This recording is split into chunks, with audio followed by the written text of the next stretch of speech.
प्रिय विद्यार्थियों, मैं डॉक्टर उमा बारेट, सह आचार्य संस्कृत। आज हम काव्य विधा के अंतर्गत गीति काव्य के विषय में अध्ययन करेंगे। संस्कृत में गीति शब्द का कोई सुनिश्चित पारिभाषिक अर्थ नहीं है, तथापि यह मुख्यतः मुक्तक के अर्थ में ग्रहित होता रहा है। संस्कृत के मुक्तक प्रबंध काव्य की भांति ही सृजित हो रहे हैं, अतः खंड काव्य विधा का समावेश भी गीति में ही हो रहा गया है। आचार्य आनंदवर्धन ने मुक्तकों के रचनात्मक महत्व को स्पष्ट करने के उद्देश्य से अपने ध्वन्यालोक में स्पष्ट निर्देश किया है। मुक्तेषु ही प्रबंधेषु इव रसबंधाभिनिवेशिनः कवयो दृश्यन्ते।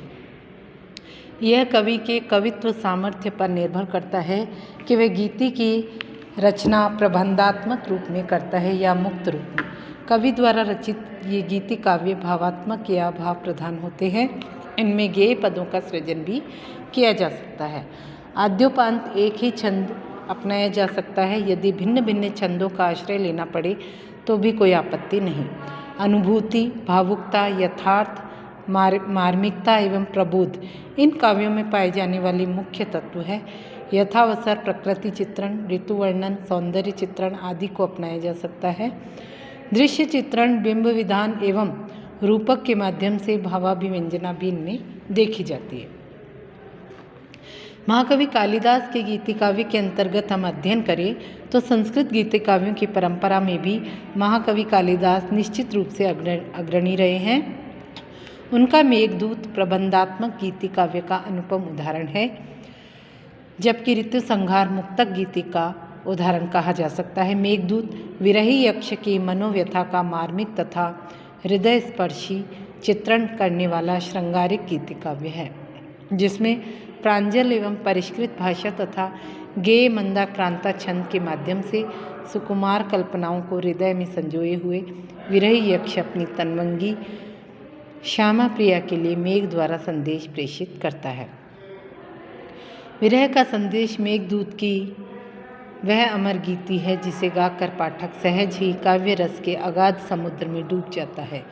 ऋतुसंहार ऋतु के चिरनूतन अप्रतिम सौंदर्य का स्वाभाविक सरस शैली में मनोहारी चित्रण है, जिसे पढ़कर हृदयी पाठक सहज भावाभिभूत हो उठते हैं। अब मेघदूत को लें तो ये लघु खंड काव्य है। इसमें 121 मंदाक्रांता छंद में कथानक की योजना हुई है। कथानक इस प्रकार है। राजाधिराज कुबेर द्वारा दंडित कोई यक्ष अपनी पत्नी से दूर रामगिरी आश्रम में 1 वर्ष पर्यंत निवास करने हेतु विवश किया जाता है। आषाढ़ मास के प्रथम दिन उसे पर्वत शिखर पर एक मेघ खंड दिखाई पड़ता है। वह शीघ्र ही अलका में अपनी पत्नी के पास संदेश भेजने के लिए मेघ को दूत बनाने का विचार करता है। वह अपने विचारानुसार मेघ को दूत के रूप में स्वीकार कर सर्वप्रथम मार्ग वर्णन करता है। तदुपरांत संदेश कथन कहता है, पूर्व मेघ में रामगिरी से लेकर अलका तक के उस मार्ग का वर्णन है जिसे उसे होकर जाना है। उत्तर मेघ में अलका वर्णन के उपरांत यक्ष का वह प्रसिद्ध संदेश वर्णित हुआ है, जिसमें कालिदास ने अपनी प्रणय हृदय की अभिष्ट भावना को भर दिया है।